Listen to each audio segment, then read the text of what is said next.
They want affordable housing for all. Sounds like Russia. Fox and Friends freaked out over the idea of affordable housing and higher wages. Now, I'm going to play a couple of clips here, but first, to set this up, this is over this. Progressives unveil 2021 agenda to pressure Biden. The policy platform is part of a strategy to push Biden to the left if he wins the presidency. So let me give you a few of these details.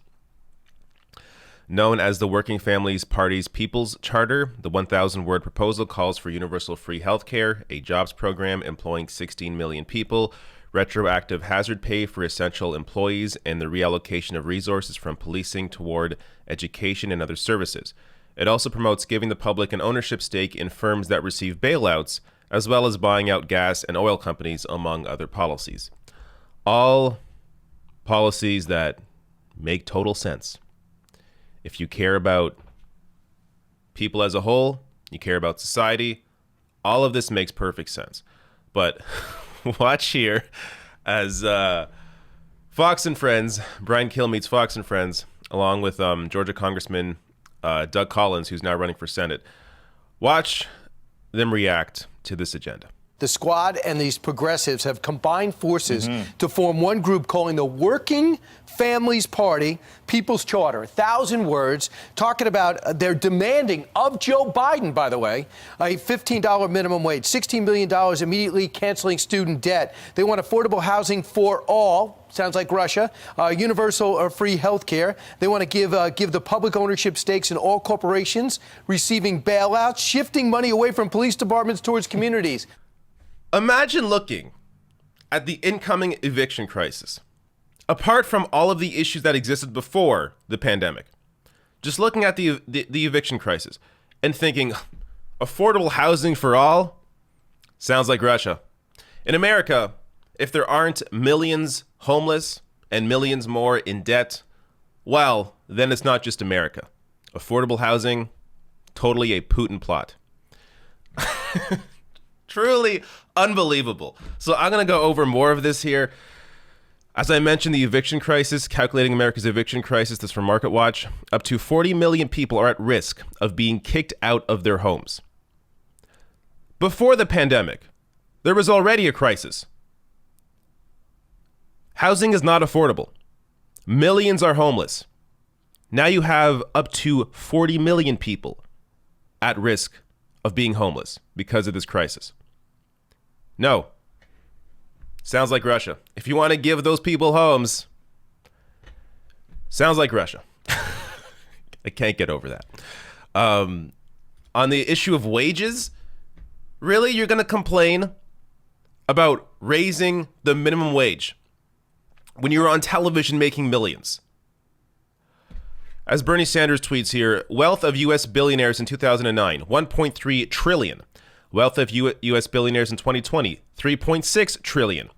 Minimum wage in 2009, $7.25 an hour. Minimum wage in 2020, $7.25 an hour. That is insane. The minimum wage has not been increased for 11 years. That's insane.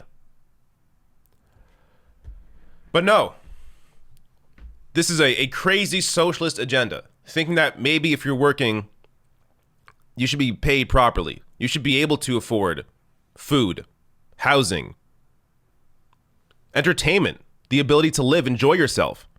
But no, if you are working, you must live in poverty. That's the Fox News way. Also, in terms of living paycheck to paycheck, depending on the survey, that figure runs from half of workers making under 50 grand, according to Nielsen data, to 74% of all employees, per recent reports from both the American Payroll Association and the National Endowment for Financial Education. And almost 3 in 10 adults have no emergency savings at all, according to Bankrate's latest financial security index. Even many in the upper class are seeing their six-figure income slip through their fingers. The Nielsen study found that 1 in 4 families making $150,000 a year or more are living paycheck to paycheck, while 1 in 3 earning between 50 grand and 100 grand also depend on their next check to keep their heads above water. Unbelievable. So what's happening here? Stagnant wages coupled with a rising cost of living in many places has hurt some households. A recent Bankrate.com report found that half of American workers didn't get a pay raise last year, and crippling debt from student loans, credit cards, or unexpected medical expenses is also taking a huge bite out of many workers' take-home pay. So Brian Kilmeade there also scoffed at the idea of canceling student debt. Can somebody please explain to me, can Brian Kilmeade please explain how it makes any sense to cripple people just starting off their careers with mountains of debt?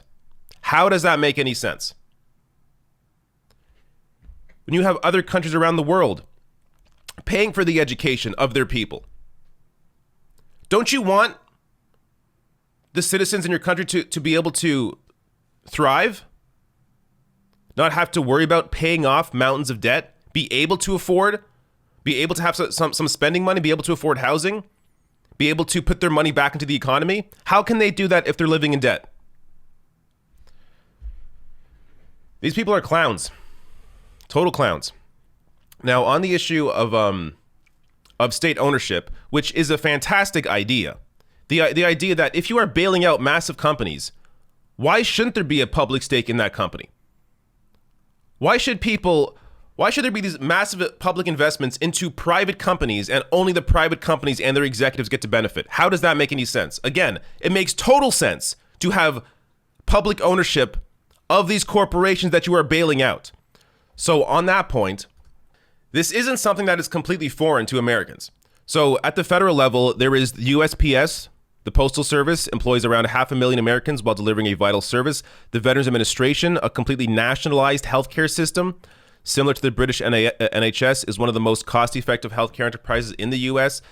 And the Social Security Administration is one of the largest pension providers in the world, with more than 1,200 offices around the country and around 60,000 employees.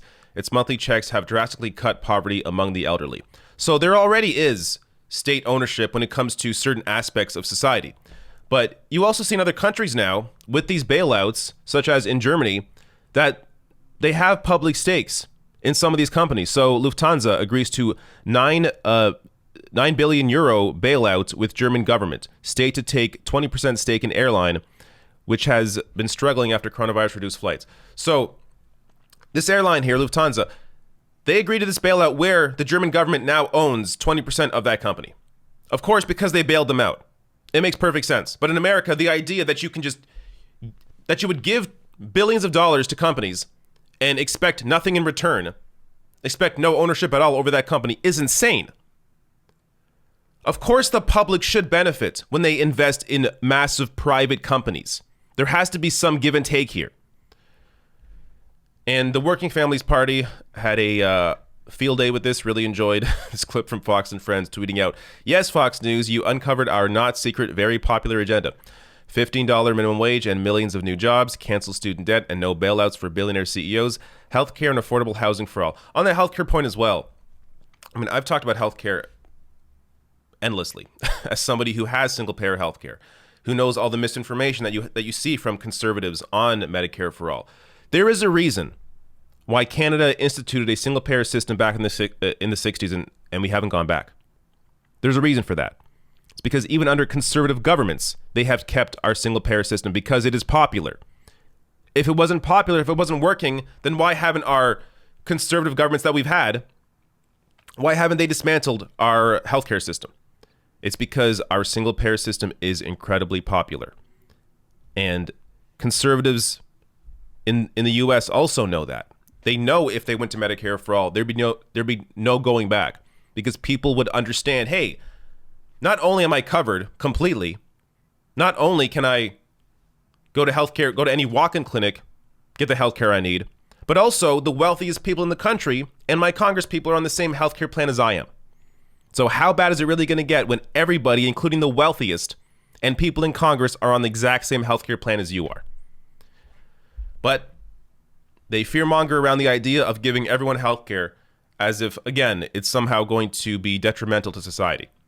Now, let me show you just one last piece from this clip just to get the reaction from this agenda. This is the real agenda. Oh, you better believe it. And that's why the real agenda had to sort of clear its throat yesterday and said, excuse me, reminder, we're the ones that put you here, and we're the ones that's going to put you where we want you to put. And so the American people need to take note. Take note of that agenda, because that's the Biden-Harris agenda. Don't let them fool you out there with their talk of moderate and doing everything for the American people. The agenda was spoken up when the bosses actually said yesterday, this is the ones we want. The progressive side is this is the ones we're controlling. We're going to control Biden and Harris, not what they're telling you right now. All right. There you go. That's the Biden-Harris agenda. Listen to Doug Collins. Higher wages, affordable housing, public ownership over companies that receive bailouts. That's the Biden-Harris agenda. This is the strategy that Republicans and Trump have been using this entire time, calling Biden a socialist, saying that he's controlled by Bernie Sanders and AOC. And what's happened? Trump has just continued to lose support while Biden has continued to increase his support.